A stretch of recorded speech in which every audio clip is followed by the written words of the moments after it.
How to shoot self-portraits at home. In today's video, I will challenge you to take pictures of yourself. I'm Amri and I will show you how to do that without even using professional equipment.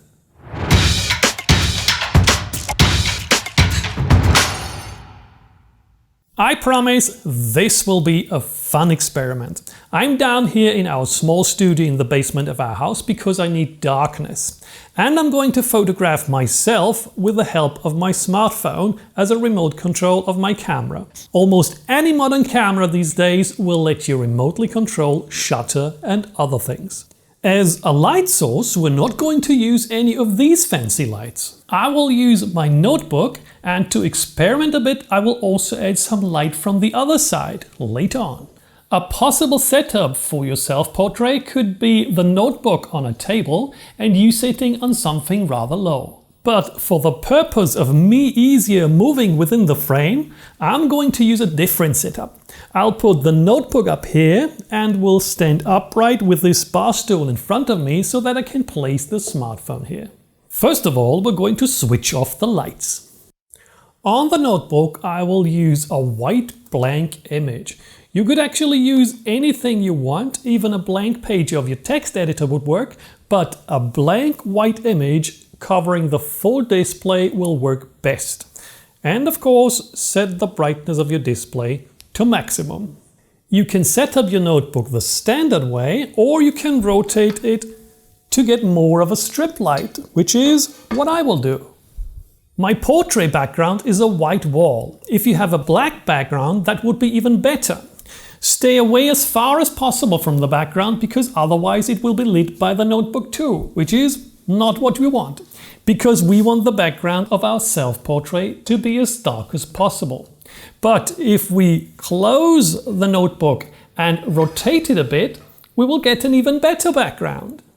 Onto the camera, we are going to set the camera mode to manual exposure. Don't worry, it's not that difficult because we see what we get on the smartphone preview. And if you have a kit lens, zoom in all the way.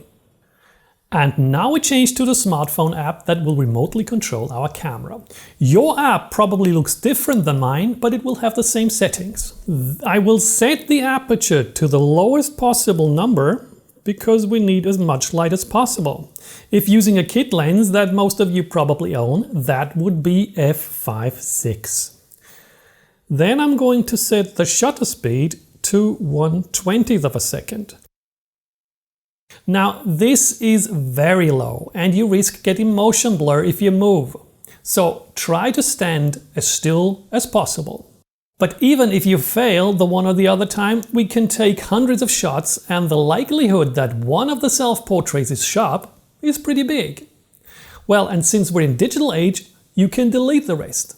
Then check your display. Your face will probably be too dark. To make it brighter, we need to raise the gain, which is ISO. So let's bring it up to ISO 1600 in my case. If your notebook is darker, you would need a higher ISO. If it is brighter, then it would be lower. And now you can experiment a bit. Your position relative to the light will make a big difference. Not only in this self-portrait, but in photography in general. Photography is all about light. Moving back, we'll have more of my face lit, but the distance to the light is getting bigger, so the light will get darker. I would have to raise the ISO to compensate for that. Getting further to the front will create more shadow areas within my face, and you might see wrinkles, if you have some. I just turned 20 and hardly have any wrinkles at all. Getting closer to the notebook will make the light brighter and softer. Getting further away from the notebook will make my face darker and the light harder. Let's take a few shots and analyze them.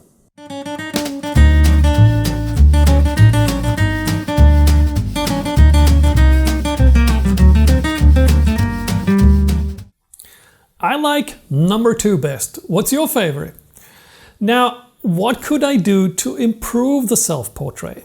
If I used a prime lens, for example, the famous nifty 50, I could lower the aperture to f1.8 and gain a huge lot of light. That gives me the option to lower the ISO to 200. While my eyes will still stay in focus, my ears will become blurry because of the shallow depth of focus. Have a look at the difference. f1.8 versus f5.6. Next, what about using a reflector to fill the dark side of my face with some light? I will use this piece of styrofoam that I kept from some furniture and hold it on this side. You could of course use anything you want, like a blank piece of paper, a blanket, anything that is white, and take the next shot.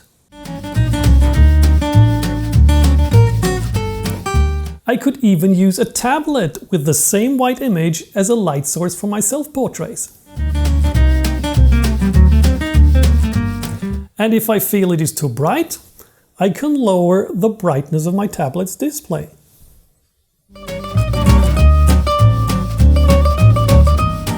And here in the back, I could fit my wife's smartphone onto a ladder to act as a rim light. That would be particularly helpful if I had hair. So if you have hair, especially black, that would make quite a difference for your self-portraits. And don't forget to change sides. Some people honestly have a more and a less photogenic side. And what you could also do is turn your head. I'm going to show you my, let's say, dynamic nose. But that's not supposed to be a portrait. And now it's up to you. Show me your self-portraits and tell me which one of mine you liked best. And if you don't forget to subscribe, I will see you in the next video.